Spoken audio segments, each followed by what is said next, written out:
10가지 이적들이 갖는 공통점들이 있고 각 그 재앙들이 갖는 특이점들이 있어요.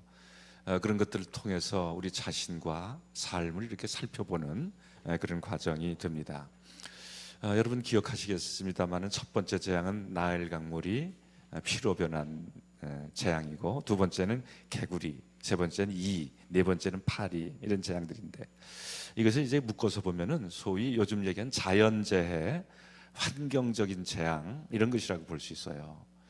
요즘 환경이 문제잖아요, 여러분. 제가 인카운터 수영에서 아침에 일어나서 온도를 찍어보니까 6도더라고요. 낮에 찍어보니까 26도예요. 일교차가 20도가 납니다, 요즘. 참 대단합니다. 올겨울 그렇게 추웠었는데, 지금 뭐 들리는 얘기로는 여름 무더위가 5월부터 시작될 거라는 그 예보도 있어요. 작년 여름 굉장히 더웠잖아요. 근데 5월부터 더위가 시작되면 도대체 어디까지 갈까 참 궁금하네요. 이것이 이제 소위 기후 변화입니다. 환경 오염에 따른 거죠. 수질 오염도 있고 토양 오염도 있고, 이런 것들이 우리의 삶을 피폐하게 만드는 요소가 되는 것입니다. 아마도 이 출애굽기에 나오는 재앙들이 요즘 있는 시대를 내다보지 않았는가, 이제 그런 생각도 하게 되는 거죠. 그래서 하여튼 첫 번째 계속되는 애굽에 떨어졌던 재앙은 자연재해, 환경적인 재앙이라고 할 수 있어요. 이런 일들을 통해서 애굽에 사는 사람들과 가축들이 괴로움을 당합니다. 심히 괴로움을 당해요. 그런데 괴롭기는 했지만 죽지는 않아요. 그렇죠? 고통만 당한 것입니다. 근데 다섯 번째 재앙부터는 양상이 조금씩 달라져요. 강도가 세집니다. 그래서 이제 생명을 위협하는 그런 단계까지 나가게 돼요. 왜 이렇게 재앙의 강도가 세질까요? 이 바로의 마음이 점점 강팍해지기 때문에 그래요. 그리고 하나님을 대항하는 그 힘도 강해졌기 때문에 그렇습니다. 그래서 하나님께서 그 애굽의 바로나 그 우상을 제압하기 위해서는 더 센 재앙, 초자연적인 그런 힘이 필요했다는 것을 우리가 짐작해 보는 것입니다. 문제는 이제 단지 고통으로 끝나지 않고 생명의 위협이 시작이 됐는데, 하나 우리가 오늘 말씀에서 보는 것은 하나님께서 애굽 사람들과 이스라엘 사람들을 구분하셨다는 거예요. 재앙을 내릴 때 구분해서 재앙을 내리셨다는 것을 오늘 우리가 보게 될 것인데, 그것이 의미하는 것은 뭐냐 하면 하나님의 백성들을 하나님이 보호하신다는 얘기죠. 그것입니다. 그것이 명백하게 드러나 있어요. 온 땅에 재앙이 있지만 하나님께서 그 백성들은 보호하신다는 그런 메시지를 우리에게 주고 있는 것입니다. 출애굽기 9장 1절 말씀에는 이런 말씀이 있어요. 히브리 사람의 하나님 여호와께서 말씀하시기를 내 백성을 보내라, 그들이 나를 섬길 것이니라. 자, 여기서 하나님께서 자기 자신을 이렇게 표현해요. 히브리 사람의 하나님 여호와 그랬습니다. 히브리 사람이 누구죠? 이스라엘 사람이에요. 이스라엘 사람은 종족을 표시할 때 히브리인이라고 그렇게 얘기를 했어요. 그러니까 히브리인, 곧 이스라엘 백성들에게 하나님께서 내린 재앙은 피해갔다는 것입니다. 이 이후로 계속되는 모든 재앙은 히브리 사람들, 그 이스라엘 백성들을 피해가는 것을 볼 수가 있어요. 그래서 우리는 거듭되는 이런 것을 통해서 깨닫게 됩니다. 하나님의 백성은 하나님께서 보호하신다는 거. 따라하십시오. 하나님의 백성은 하나님께서 보호하십니다. 온 땅에 재앙이 있을 때도 하나님께서는 그 백성을 보호하신다는 것을 보여주고 있는 거예요.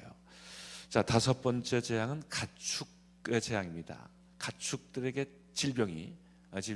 전염병이 돌게 되는 거예요. 오늘 우리가 읽을 본문이 9장 1절부터 7절 말씀입니다. 같이 읽겠습니다. 여호와께서 모세에게 이르시되 바로에게 들어가서 그에게 이르라, 히브리 사람의 하나님 여호와께서 말씀하시기를 내 백성을 보내라, 그들이 나를 섬길 것이니라. 네가 만일 보내기를 거절하고 억지로 잡아두면 여호와의 손이 들에 있는 네 가축 곧 말과 나귀와 낙타와 소와 양에게 더하리니 심한 돌림병이 있을 것이며, 여호와가 이스라엘의 가축과 애굽의 가축을 구별하리니 이스라엘 자손에게 속한 것은 하나도 죽지 아니하리라 하셨다 하라 하시고, 여호와께서 기한을 정하여 이르시되 여호와가 내일 이 땅에서 이 일을 행하리라 하시더니 이튿날에 여호와께서 이 일을 행하시니 애굽의 모든 가축은 죽었으나 이스라엘 자손의 가축은 하나도 죽지 아니한지라. 바로가 사람을 보내어 본즉 이스라엘의 가축은 하나도 죽지 아니하였더라. 그러나 바로의 마음이 완강하여 백성을 보내지 아니하니라. 아멘. 이런 재앙에 대한 이야기를 읽으면서 한 가지 생각되는 것이 있어요. 성경에 있는 이야기들입니다. 성경에는 많은 이야기들이 있어요. 제가 세마 교육을 시작을 하면서 한 가지 잡은 그 포인트가 그것입니다. 이야기들이에요. 부모와 자녀들이 제일 쉽게 접근할 수 있는 것들이 이야기입니다. 특별히 성경 이야기를 통해서 부모와 자녀들이 소통할 수 있다는 것은 축복이에요.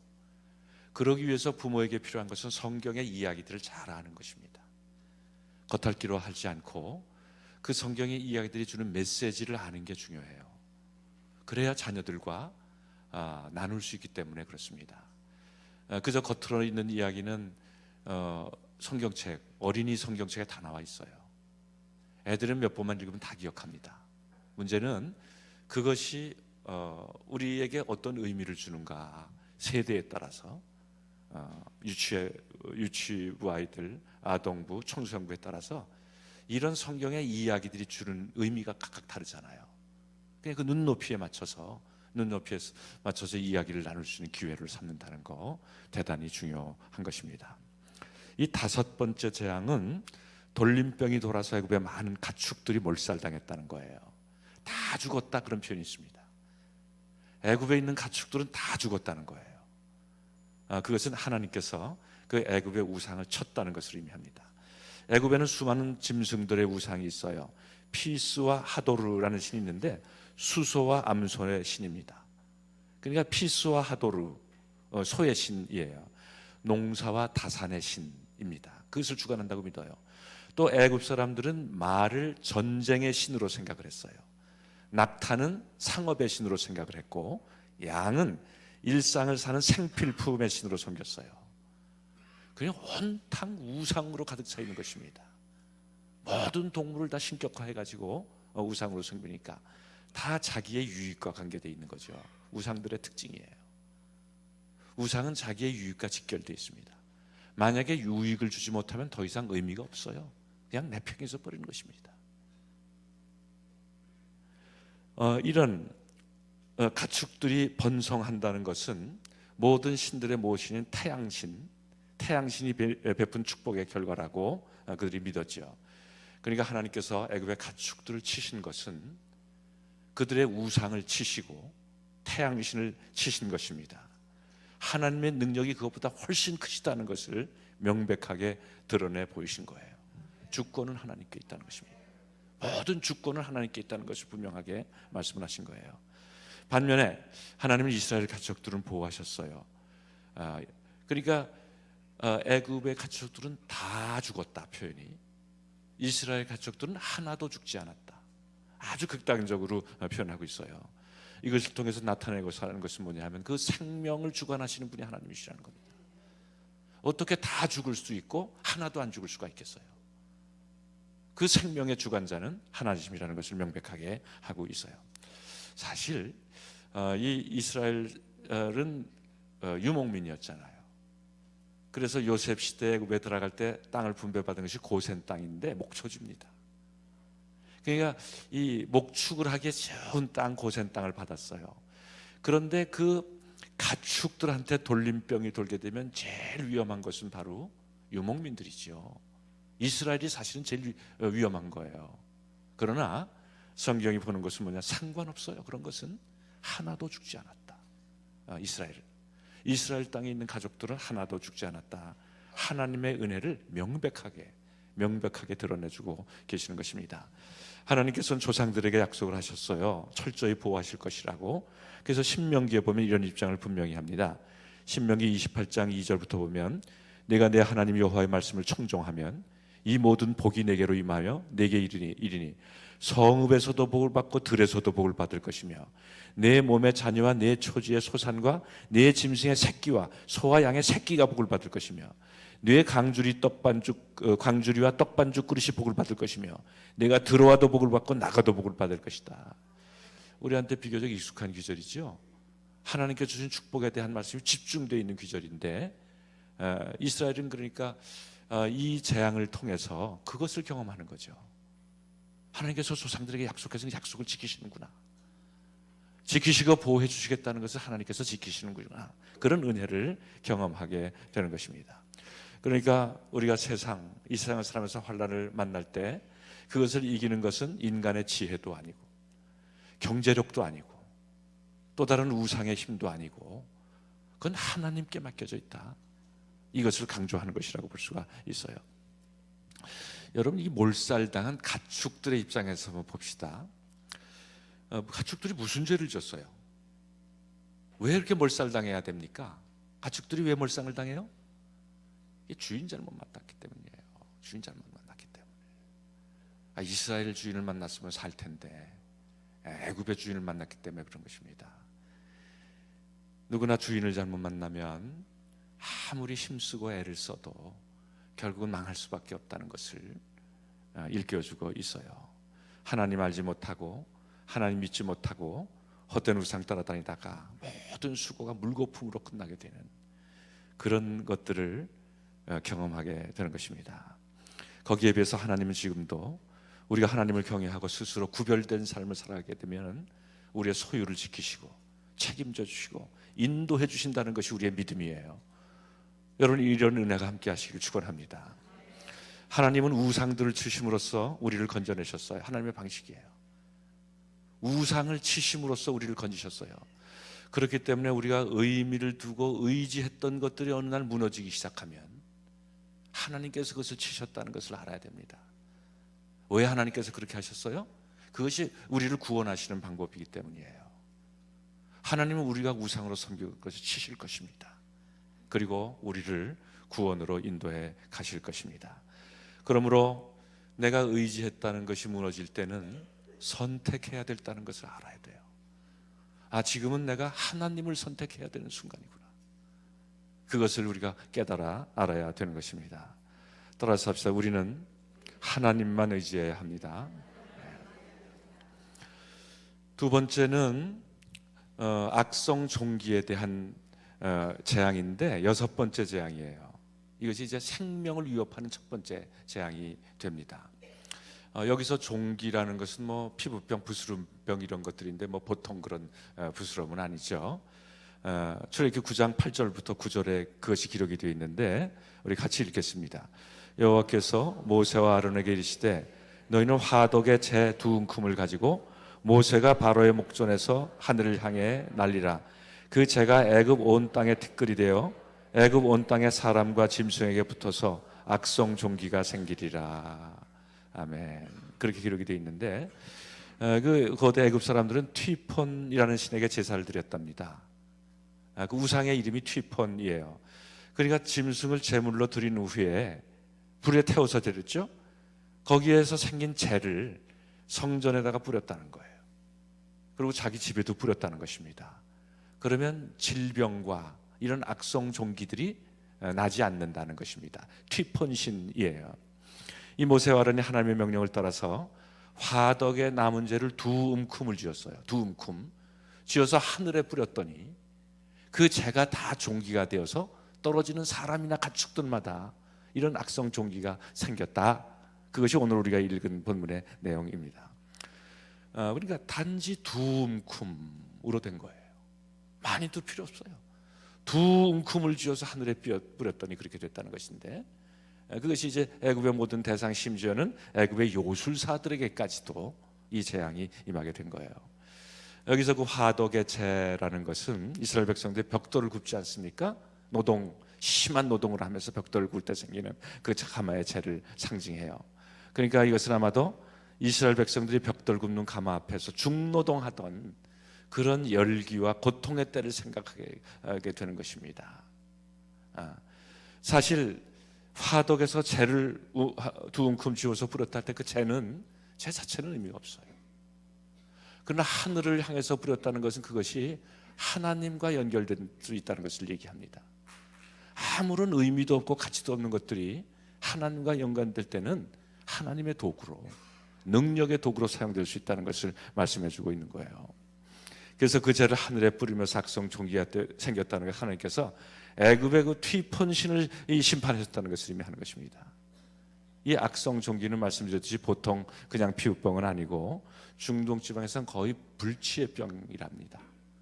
이것이 한번 생기면 그냥 피부만 상하는 것이 아니라 열도 나고 구토도 생기고 생명까지도 잃게 되는 그런 질병이라는 거예요. 재앙은 하나님의 경고지요. 그렇죠. 죄를 범한 사람들을 향한 하나님의 경고입니다. 그러니까 이 죄인들을 돌이키시려고 하는 하나님의 채찍이라고 볼 수 있어요. 재앙은. 그러므로 우리도 재앙을 만나면은 자신을 돌아봐야 합니다. 자신의 허물을 돌이키고 죄에서 회복이 돼야 되는데 용서를 받아야, 그렇지 못하면 더 큰 재앙으로 하나님께서 심판하실 것이기 때문에요. 이 10가지 재앙은 점점 심해지잖아요. 그렇죠? 끊을 수 있을 때 끊지 못하면 점점 더 큰 재앙으로 나갈 수밖에 없는 것입니다. 죄를 해결하는 방법은 회개밖에 없잖아요. 다른 방법 있습니까, 여러분? 다른 방법 없어요. 죄를 해결하는 방법은 회개하는 것밖에 없습니다. 그러므로 회개가 아니라면 치료 불가능한 불치의 병이 바로 이 죄의 문제예요. 그냥 빨리 회개하고 돌아오는 게 상책입니다. 죄를 지었다고 생각하면 빨리 회개하고 돌아오는 게 상책이에요. 반면에 이 재앙을 통해서 이스라엘 백성들은 오히려 하나님의 능력, 그 능력을 통한 소망을 깨닫게 됐겠죠. 왜냐하면 재앙이 자신들은 피해가는 것을 보면서 소망을 갖게 되었을 것입니다. 하나님께서는 아무것도 아닌 이 재두움금을 통해서 견딜 수 없는, 감당할 수 없는 큰 힘으로 애굽을 치셨어요. 그것은 우리에게도 그런 의미를 줍니다. 아무리 보잘것없는 것이라도 하나님께서 함께 하시면 엄청난 하나님의 능력의 도구가 될 수 있다는 거, 이것을 우리에게 일깨워주는 거예요. 사람도 마찬가지죠. 우리가 아무리 보잘것없다 할지라도, 능력도 없고 가진 것도 없고 배운 것도 없다 할지라도 하나님께서 사용하시려면 놀라운 하나님의 능력으로 사용될 수 있다는 소망을 가질 수 있게 되는 것입니다. 그래서 예레미야 선지자가 이런 고백을 했어요. 예레미야 29장 11절에 보면 여호와의 말씀이니라, 너희를 향한 나의 생각을 내가 아나니 평안이요 재앙이 아니니라, 너에게 미래와 희망을 주는 것이니라 그랬어요. 그러니까 하나님의 생각이 뭐냐 하면 재앙이 아니라 희망을 주는 것이고, 재앙이 아니라 평안을 주는 것이고, 미래의 평안을 주는 것이라 이렇게 분명하게 말씀을 했어요. 하나님 이런 말씀을 우리의 마음 가운데 담아야 할 것입니다. 그런 은혜가 함께 하시길 축원합니다. 이 악성 종기 재앙 가운데서 애굽의 요술사들이 아무 손도 쓸 수가 없었어요. 그리고 바로도 날로 악화되는 상황 가운데서 계속 고집을 부리게 됩니다. 이 바로는 애굽 백성들에 내리는 재앙을 보고 이스라엘 백성들에게 내리는 은총을 봤어요. 다 본 거죠. 그렇죠? 볼 거 다 본 거예요. 그래도 그 마음은 더욱 완악해졌다는 것이 성경의 기록입니다. 이것을 보면서 우리는 행복이라는 것이 조건과 환경에 달려있지 않았다는 것을 깨닫게 되는 거예요. 그렇습니다. 환경보다는 자신의 마음이 행복을 좌우하게 되는 거죠. 긍정적인 것보다 부정적인 것을 자꾸 버릇하면, 장점보다 다른 사람의 단점을 보고 어떻게 해서 이해하고 배려하려는 것보다 시기하고 질투하면 자기 인생을 지옥으로 만들어가는 것입니다. 다른 게 아니죠. 그렇죠? 결국은 자신의 마음이 그것을 결정하는 것이기 때문에 그렇습니다. 바로는 스스로 마음을 완악하게 했어요. 그러니까 스스로 자기 인생을 지옥화시키고 있는 것입니다. 반대로 다윗은 시편 91편에서 이렇게 고백을 했어요. 지존자의 은밀한 곳에 거주하며 전능자의 그늘 아래 사는 자여, 나는 여호와를 향하여 말하기를 그는 나의 피난처여 나의 요새요 내가 의뢰하는 하나님이라 하리니 이는 그가 너를 새 사냥꾼의 올무에서와 심한 전염병에서 건질 것이미로다. 하나님께서 우리의 피난처가 되시고 요새가 된다는 것이 얼마나 좋은 말씀인지 몰라요. 우리는 늘 공격을 당할 위험성을 가지고 있어요. 힘듭니다. 그러나 여호와께서 피난처가 되시고 요수가 되셔서 어떻게 하신다고요? 새 사냥꾼의 올무와 심한 전염병에서 건지실 거다. 그렇습니다. 하나님께서는 이 모든 구원은 하나님께 달려 있다는 것을 드러내 주시는 거예요. 그래서 우리는 하나님께 구원이 있다는 것을 믿는 사람들인 것입니다. 이것이 바로 우리의 믿음이에요. 이런 은혜가 함께 하시길 축원합니다. 세 번째는 우박이에요. 오늘에서 마지막 재앙인데 7번째 재앙입니다. 우레소리와 함께 하늘에서 불과 우박이 떨어졌다 그랬어요. 애굽의 신 중에서 슈라는 신이 있습니다. 참 신도 많아요. 우상도 많고. 이 슈는 뭐냐 하면은 공기, 이 대기의 신이에요. 거기에 불 섞인 우박을 쏟아 부으셨다 하는 것입니다. 앞에서 살펴봤습니다만은 참 이 오염이 환경오염이라는 게 시작한데 우리에게 직접 와닿는 것은 이 공기, 대기 오염이에요. 미세먼지. 옛날에는 뭐 미세먼지라는 단어도 없었잖아요. 그렇죠? 불과 뭐 1, 2년 사이에 미세먼지에 대해서 얘기를 하기 시작했는데 이 미세먼지가 뭔지는 여러분 아시죠? 화석 연료들, 석탄이나 석유를 떼면은 거기서부터 이제 미세먼지들이 발생하게 된다는 거. 많이 떼면 많이 뗄수록 미세먼지가 생기겠죠. 요즘 미세먼지를 보고선 밖으로 나갈 건가 안 나갈 거나 결정해요. 조그만 애들이 그렇게 얘기했다. 오늘은 미세먼지 농도가 높으니까 밖에 나가면 안 돼. 조그만 애들이 그렇게 얘기를 하더라고요. 도대체 이 미세먼지가 뭐예요? 제가 한 번은 중국의 북경 근처의 큰 도시를 한번 갔는데 북경에서 좀 떨어져서 심양을 갔는데 아침 일찍 일어나가지고 이 동네를 한 바퀴 돌려고 나갔어요. 근데 나가자마자 느낀 게 뭐냐면은 그 연탄가스 냄새. 여러분 기억하십니까? 우리 연탄 뗄 때. 옛날에 연탄 뗄 때 연탄가스 중독 많이 걸렸잖아요. 그 독특한 냄새가 있어요. 그 냄새가 그 코를 찌르더라고요. 그러니까 그것은 무슨 얘기냐면 도시 전체가 석탄을 떼는 냄새, 그 이산화탄소로 덮여 있다는 것을 의미해요. 그래서 보니까 공기가 푸른색이 돌더라고요. 이 안개가 잔뜩 끼어 있는 것처럼 푸른색 안개처럼 이게 보이더라고요. 그러니까 그게 벌써 한 20년 전 얘기인데 그때만 하더라도 뭐 미세먼지에 대한 개념도 없었는데 요즘은 그 미세먼지가 문제잖아요. 미세먼지보다 더 유명한 건 초미세먼지인데 여러분 미세먼지들이 대개 기도로 넘어가면서 걸러지는 것이 많이 있다고 그래요. 초미세먼지는 걸러지지 않고 바로 폐로 들어간답니다. 초미세먼지. 이제 암의 요인이 되는 거잖아요. 옛날에는 없던 새로운 그런 위협들이 우리에게 있어요. 요즘은 또 황사까지 겹쳐가지고 황사에도 그 미세먼지가 포함되어 있다고 그러잖아요. 옛날에 황사는 그냥 흙먼지였는데 요즘은 거기에 미세먼지가 포함되어 있다는 거예요. 참 문제가 많습니다. 특별히 노인들이나 어린이들한테는 이 미세먼지, 특히 초미세먼지가 치명적인 것이 될 수 있다는 거예요. 그러니까 밖에 나갈까 말까를 결정해야 되고 이것은 뭐 도시만 그런 것이 아니라 전국적으로 그렇기 때문에 산속에서도 미세먼지가 있다는 게 산속에서도 참 걱정입니다. 여기서 이제 하나님께서 대기의 신 슈를 심판하셔요.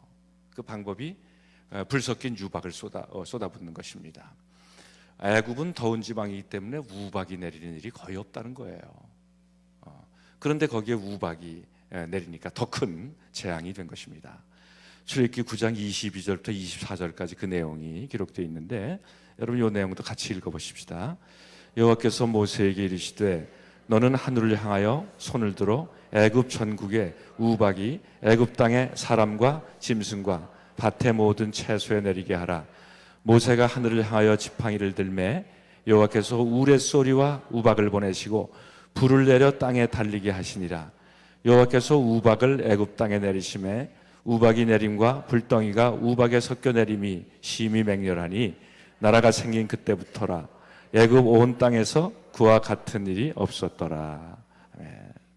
애굽 온 땅에 우박이 내렸다는 것인데,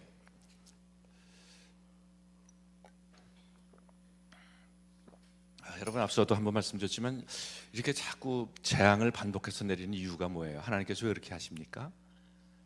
10가지 재앙을 연속해서 내리는 이유가 뭐예요? 이유는 하나밖에 없어요. 믿게 하시려고. 하나님이 일으키신 기적 가운데 분명히 믿게 하시려는 의도가 있다는 것은 분명합니다. 그러나 기적을 보고 다 믿지는 않는다는 거, 그거예요. 그렇죠? 예. 성경 보고 믿음이 생기지 않으면 기적을 보고도 믿음이 생기지 않는다는 것이, 아브라함이 그 나사로와 함께 있을 때 그 어리석은 부자에게 한 말이 바로 그거잖아요.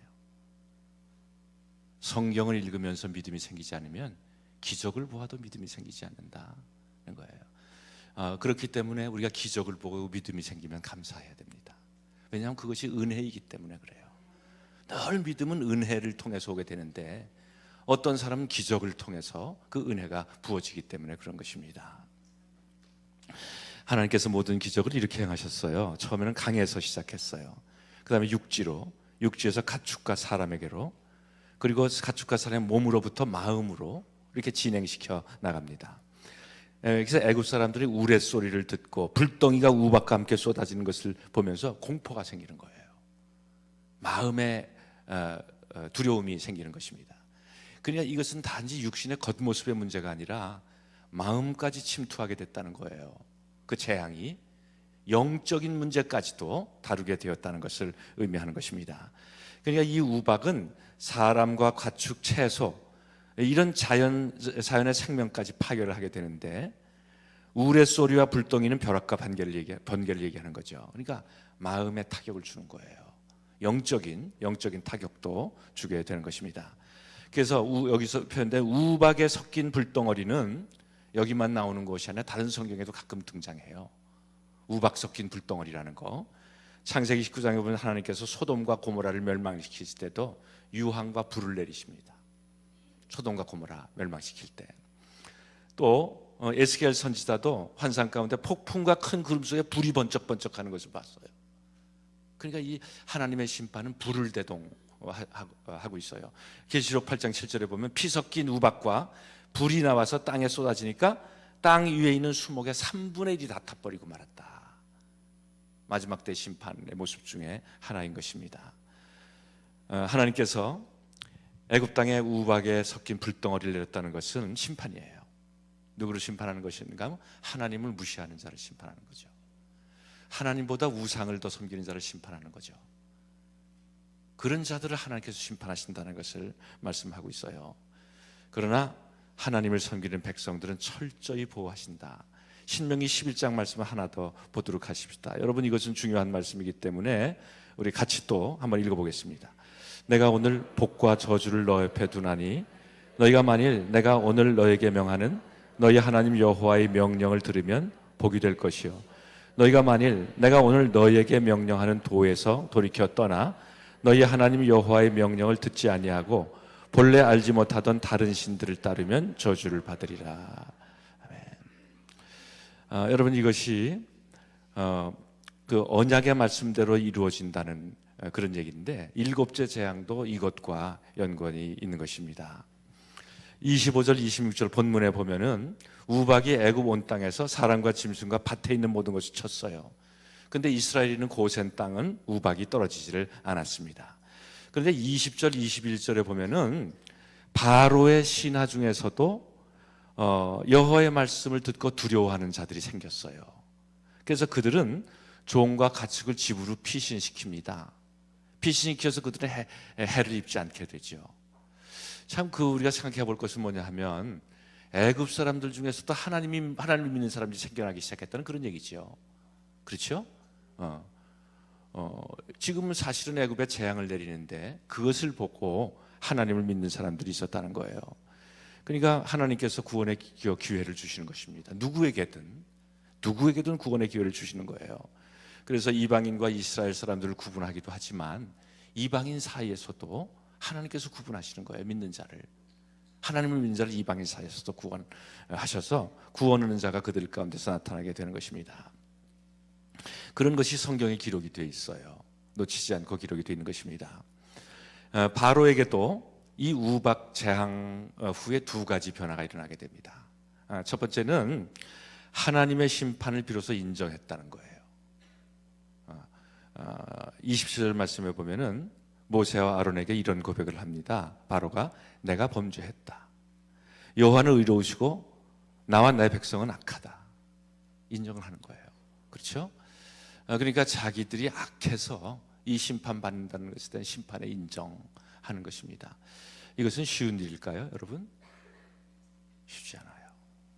심판을 받으면서 이것이 하나님의 심판이라는 것을 모르는 사람이 얼마든지 있습니다. 왜냐하면 자신의 잘못을 인정하지 않기 때문이죠. 심판은 하나님의 그 잘못을 고치려는 건데 잘못을 인정하지 않으면 하나님이 다루셔도 그것이 하나님의 심판이라는 것을 알지 못하게 되는 거예요. 그러나 바로는 시인합니다. 두 번째 우박재앙 후에 바로에게 나타난 변화는 하나님을 믿었다는 거예요. 바로가 하나님께 순종하고 우박이 그칠 것을 믿었어. 28절에 보면 여호와께 구하여 이 우레소리와 우박을 그치게 하라. 내가 너희를 보내리라. 여호와께 구하면, 그렇죠? 여호와께 구하면 우박이 그칠 것이라는 것을 믿었잖아요. 그냥 사실은 바로도 하나님을 믿기 시작했다는 것을 의미하는데, 근데 믿기 시작해서 믿음을 가졌다고 하더라도 바로는 돌이키지 않아요. 그렇죠? 그냥 우리가 믿음이 있더라도 늘 하나님께 순종하는 거 아닙니다. 믿음이 있어도 순종치 않는 일들은 얼마든지 일어날 수 있어요. 바로가 하나님께 돌이킨 것을 회개라고 보기는 어렵습니다. 이 바로의 고백은 심판에 대한 두려움일 수 있어요. 그 두려움 때문에 자기의 죄를 인정하기는 했지만 그러나 하나님의 명령에 순종할 준비는 안 돼 있는 거예요. 그러니까 여러분, 믿음을 갖는다는 차원과 순종할 수 있다는 차원은 다른 것입니다. 믿음이 있더라도 얼마든지 불순종할 수가 있는 거예요. 회개는 말이 아니라 행동으로 나타나야 된다는 이유가 거기 있습니다. 말은 얼마든지 잘할 수 있어요. 터진 입으로 참 말은 잘하는구나. 에? 말은 얼마든지 잘할 수 있어요. 그러나 회개라는 것은 돌이키는 것입니다. 하나님께로 돌이키는 것을 의미하는 거예요. 하나님께서는 애굽의 우박과 재앙을 경고하시면서도 그들 중에서 어떤 사람들의 가축들은 집에 들어오게 해서 재앙을 면하게 그렇게 하셨어요. 하나님의 긍휼하십니다. 그러니까 이것을 통해서 우리는 깨달아요. 무슨 짓을 해도, 심지어 하나님을 떠났더라도 돌이키면 하나님께서 구원해 주신다는 것을 새삼 깨닫게 되는 것입니다. 그래서 은총의 하나님이에요. 그것을 누리기 위해서, 하나님의 긍휼을 누리기 위해서 우리에게 필요한 것은 하나님의 말씀에 대한 순종이죠. 경청과 순종입니다. 하나님의 말씀을 잘 듣고 거기에 순종하는 것이 정말 중요한 거죠. 하나님의 말씀을 듣고 두려워하는 자들은 비록 그들이 애굽인이라 할지라도 경고의 말씀을 듣고 가축들과 종들을 피하게 했어요. 그래서 재앙을 면할 수가 있었던 것입니다. 신명기의 원리는 바로 그거예요. 하나님께 순종하면 약속된 축복이 많은 것이고, 하나님을 불순종하면 벌을 받을 수밖에 없다. 중간은 없습니다. 복을 받든지 벌을 받든지 두 가지지 그 중간은 없어요. 우리는 이 신명기의 원리가 쉐마의 원리입니다. 이것을 우리의 마음에 새기고, 그리고 시시때때 자녀들에게 가르쳐야 될 사명이 우리 부모들에게 있는 것입니다. 여러분, 그런 은혜가 함께 하시기를 축원합니다. 오늘 이제 오후에 임직 예배가 있는데, 임직자들에게 요구되는 첫 번째는 충성이에요. 충성된 일꾼으로 세워지기를 우리가 기도하는 것입니다. 충성은 순종으로부터 시작되죠. 하나님께 순종하면 약속하신 축복이 임하고, 하나님께 불순종하면 벌을 받을 수 없다는 이 하나님의 원리를 마음에 새기는 거예요. 다시 한번 마음에 새기는 것입니다. 사실은 우리 임직을 한다는 것은 그런 의미가 있어요. 왜냐하면 임직해서 사명을 감당할 때에 어떻게 해야 될 지침이 바로 거기에 있기 때문이죠. 그래서 온 애굽 땅에 재앙이 임했지만 이스라엘에 거하는 고생 땅에는 축복이 임했던 것처럼, 오늘 임직하는 모든 분들의 개인뿐만 아니라 가문에 이런 축복이 임하시길 주님의 이름으로 축원합니다. 여러분 우리 함께 기도하십시다. 오늘 말씀을 기억하면서 하나님 깨닫게 해 주시옵소서.